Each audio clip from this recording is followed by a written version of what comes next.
Voy a iniciar por el archivo common. Tenemos un statement de derivative y aquí lo que podemos encontrar es la declaración de variables, funciones y clases que nos encontramos para desarrollar nuestro archivo, nuestro proyecto. Este archivo realmente no deberíamos de modificar, al igual que el archivo base. Inclusive hace clara referencia a no modificar esta sección del proyecto, la cual declara muchas de las funciones también, declara gran parte de lo que es de los elementos que componen al chop en C++. También tenemos el archivo .h que va a hacer referencia a estas funciones que son específicas del chop. Las anteriores eran funciones para el ecosistema de Touch. Estas son funciones para el chop que están declaradas en este archivo example.h. En este archivo example.h nosotros podemos agregar variables globales, podemos agregar nuevas funciones. Este sí está permitido modificar, no debe de tener ningún problema. Básicamente nosotros trabajaríamos sobre estos dos archivos, el archivo C++ chop example.h y C++ chop example.cpp, y realmente casi todo sucede en este archivo cpp. Tenemos algunas funciones para declarar la información, por ejemplo el autor de este chop. Tenemos funciones para cuando se detecta la creación de un chop, es decir, cuando yo cargo el DLL, ya cargué el archivo, el nodo C++, como si yo creara un nuevo nodo. Bueno, esto es una función y aquí podemos hacer una serie de instrucciones dentro de este proceso. Otro proceso sería cuando destruimos la instancia. También es muy útil, por ejemplo, cuando utilizamos puertos, liberar esos puertos o estamos utilizando ciertos recursos, y cuando destruimos la instancia o borramos el nodo, nosotros liberamos los recursos que estemos utilizando. También tenemos funciones para declarar la información de los canales, la información de output, y lo más importante aquí, que es con lo que más se familiarizaría uno con Open Frameworks, es que existe un execute. Este execute, muy similar quizás al draw o al update de otros lenguajes, esta función es la que se ejecuta cada frame de nuestra aplicación. Entonces funciona igual para los tops. Cada frame de la aplicación se va a ejecutar esta función de execute, que es una de las más importantes.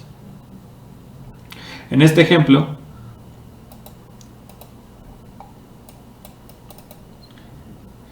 voy a volver a cargar el C++.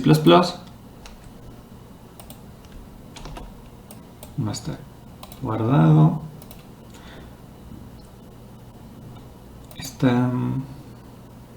Está aquí.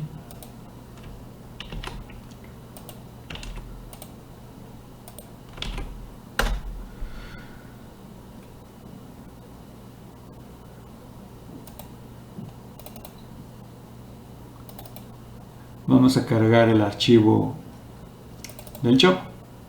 Aquí está. Lo que hace este chop, este ejemplo, es manda una señal, en este caso una senoidal, puede ser un cuadrado o una rampa. Tenemos aquí un menú, un reset, una escala y una velocidad. Como les mencionaba, este chop es este código es lo que estamos viendo representado en ese chop ya dentro de Touch Designer. Bueno, como podemos ver, aquí tenemos algunas variables como la velocidad, el reset, que están declaradas aquí. tenemos, si yo tengo conectado, aquí me dice get inputs, obtiene el número de inputs que tiene, el número de cajas, puede ser un constant que está conectado. Entonces lo que hace es desactiva los parámetros y por cada canal y por cada channel o por cada sample, yo voy a, si hay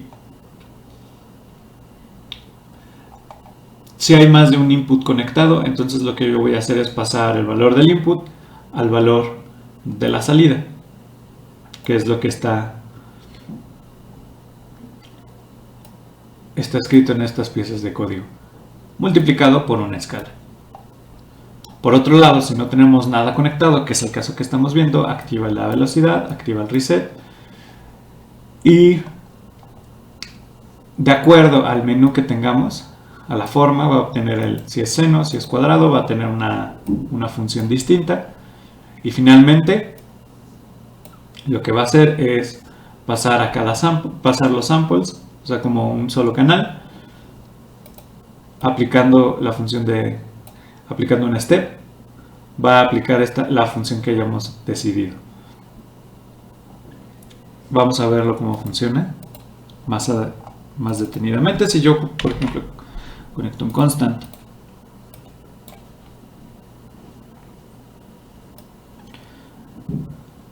vemos cómo se está modificando linealmente, aunque yo tengo una escala negativa, pero se desactivaron los demás parámetros. Si yo desconecto mi nodo, que sería el segundo caso, entonces ya tengo activado nuevamente nuevos parámetros. Mis parámetros están de vuelta. Si yo conecto, cambian mis parámetros.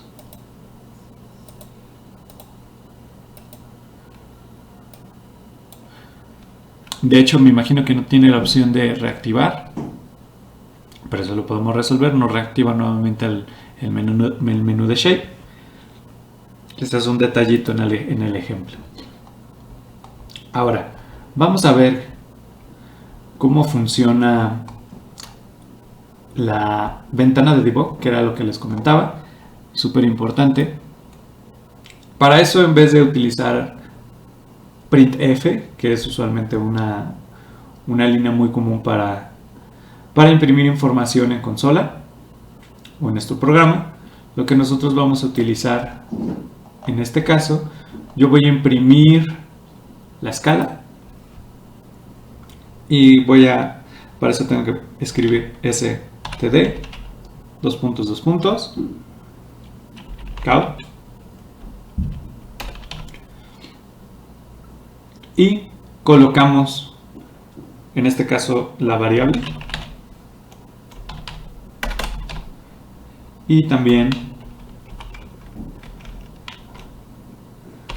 un salto de línea para poder entender mucho mejor nuestro output. Voy a guardar y si todo bien, si yo ya descargué todas mis dependencias, no debería de haber ningún problema para compilar. En esta ventana de salida me va a marcar ciertas advertencias o errores que llegaran a ocurrir y genera nuestro DLL. Ahora yo estoy en modo release a 64 bits. Podemos modificar el tipo de release que queremos realizar o puede ser en modo debug. Más adelante ya explicaré para qué sirve el modo debug. Y bueno, aunque me marca un error en una ventana, bueno, vamos a ver más adelante por qué, pero en realidad no me marca ningún error, me dice compilar, todo correcto, 0 incorrectos, 0 actualizados, 0 omitidos. Entonces yo ya puedo ejecutar. Este es el archivo que yo estaba cargando desde la carpeta de samples. Voy a crear un nuevo nodo de C++.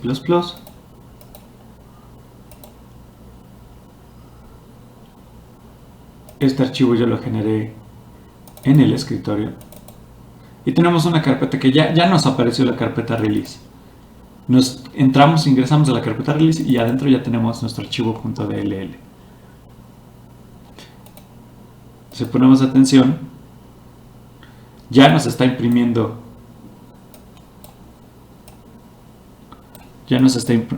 dato. ¿Qué dato estábamos? Era la escala. Si yo modifico la escala, voy a ver inmediatamente cómo en mi output de salida o en mi ventana de debug, puedo ver cómo los datos se ven reflejados. Ahora esto puede llegar a afectar el performance, sobre todo cuando hacemos tops.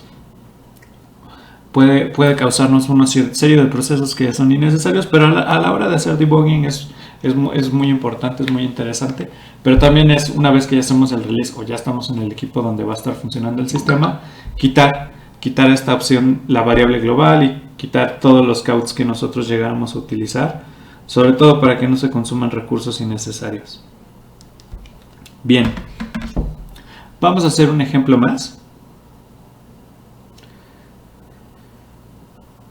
Vamos a crear un parámetro, vamos a compilarlo. Si yo cierro esta ventana, se va a cerrar mi programa. Pero también es muy importante que yo no voy a poder compilar. Si yo intento compilar, me va a marcar un error. De hecho, no me va a aparecer nada en la ventana. Bueno, tampoco realicé ningún cambio, ¿no? Vamos a hacer un cambio. Yo solo le agregué una línea. Pero me marca un error. ¿Por qué me marca error si no hice absolutamente nada? Bueno, algo que nos dice, no se puede abrir el archivo, el .dll, pues porque lo está usando Touch Designer. Si lo está usando Touch Designer, yo no puedo compilar. Elimino el nodo y ahora sí, me marca que todo es correcto. Es muy importante fijarnos cuál es el resultado de nuestra ventana de salida dentro de Visual Studio. Aunque nos marca no se puede iniciar el archivo. Bueno, ya vamos a ver por qué nos aparece esa advertencia. Pero bueno, todo está bien. Vamos a crear un nodo. Un parámetro. Como les comentaba, tenemos aquí declarar nuestras funciones, pero también aquí tenemos más información de cómo funciona. Como referencia es muy importante no modificarlo en nada del archivo base o del archivo common, pero nos sirve para encontrar información sobre cómo declarar o cómo obtener cierta información dentro del entorno de C++ aplicado en los chops. Voy a crear un parámetro nuevo. Este parámetro, hasta el final existe una función que se llama setUpParameters. Esta función nos sirve para crear nuevos parámetros, establecer sus valores por default y también agregarles una etiqueta con el nombre que va a ser representado. En este caso yo le voy a poner por nombre. Quizás no va a interactuar mucho con la aplicación existente, ¿no? Vamos a ponerle valor. Es muy importante cuando nosotros creamos un nombre de un nuevo parámetro, debe de estar con mayúsculas, no debe de tener ni símbolos ni números. Es muy importante, si no nos va a marcar ahí un error. También el label debe de iniciar de la misma forma. Y vamos a ponerle que el valor de default sea 50. El mínimo va a ser un slider. Va a ser menos 100 y el máximo va a ser 100. Bien, lo que yo tengo aquí es que es un numeric parameter np con su label valor, con su nombre valor, con su valor default 50, con su valor mínimo del slider menos 100 y con el valor máximo del slider de 100. La siguiente línea lo que hace es append float, porque en realidad esto representa el slider, yo voy a tener valores float, también puedo tener valores enteros, y hace la inserción de este nuevo parámetro. Bueno, ¿qué puedo hacer con este parámetro para poderlo visibilizar quizás en la ventana de debug?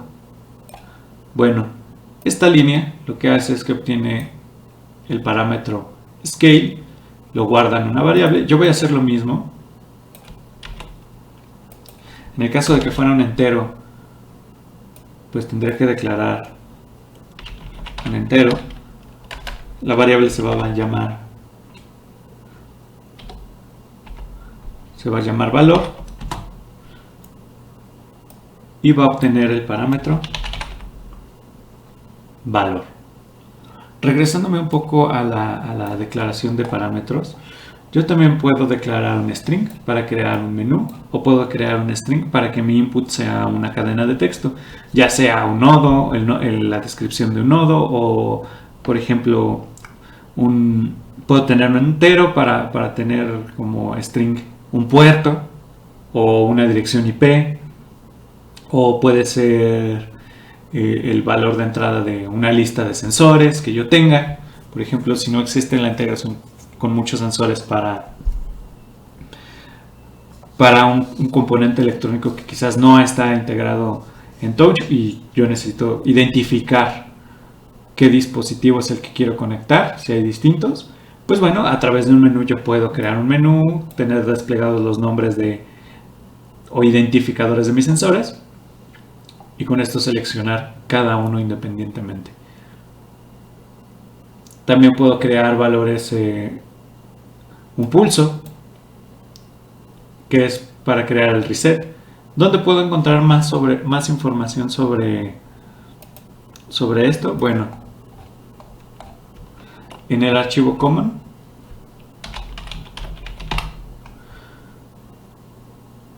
yo puedo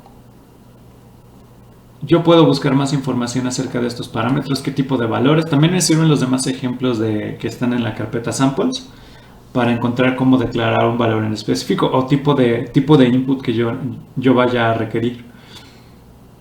Por ejemplo,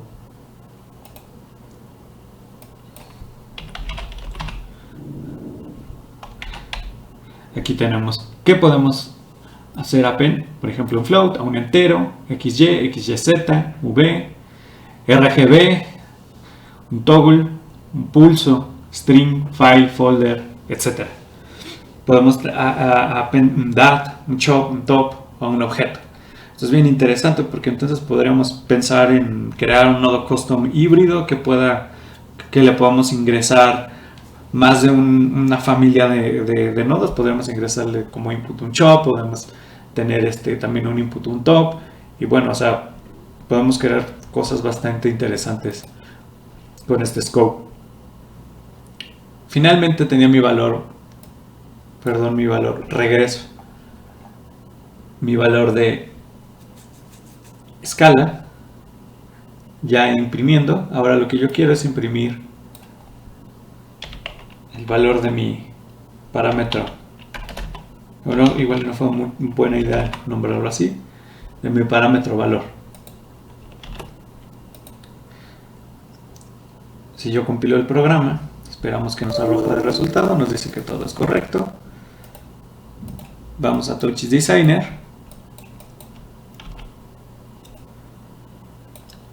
y ya tenemos nuestra variable, bueno, nuestro parámetro de valor ya ingresado. Ya creamos un nuevo valor. Podríamos hacer que se multiplique quizás por el valor, o que se divida. Podríamos, por ejemplo, la velocidad por valor, o vamos a intentarlo. Vamos a multiplicarlo por nuestro valor. Ahí está. Se está ejecutando acá. Lo tengo que quitar.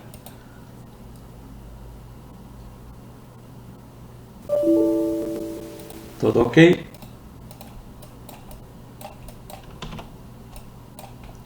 Y bueno, está súper rápido, porque mi valor es muy grande. De hecho, en la ventana de debug, yo veo ahora mi valor cómo se está imprimiendo, y también estoy imprimiendo mi valor scale.